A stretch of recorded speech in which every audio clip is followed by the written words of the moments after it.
how it is written. So it has kind of two parts. It has the top part and the bottom one. So the top part rests on the line.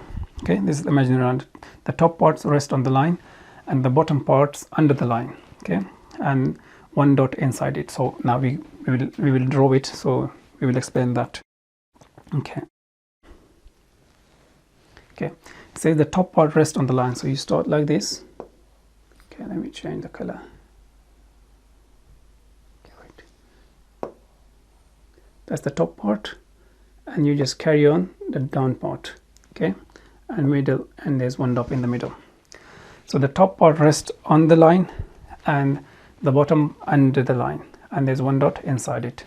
Let me write the different forms. Okay, if you're writing this form, the beginning form, it stays on the line, because we have to just write the first part, the top part, not the lower one.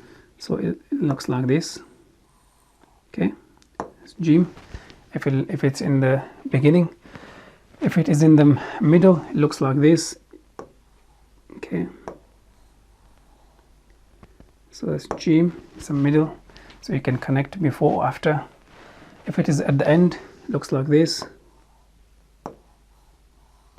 Okay, Jeem. So can we connect them? Yes, we can. Can you see here? We can connect this with this one, this with this one, because it's connecting letter. So let's suppose we write it as a one word. That would be like this.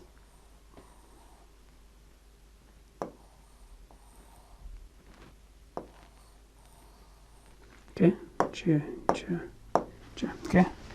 So this is in all three forms, and this is the fourth one that's unconnected.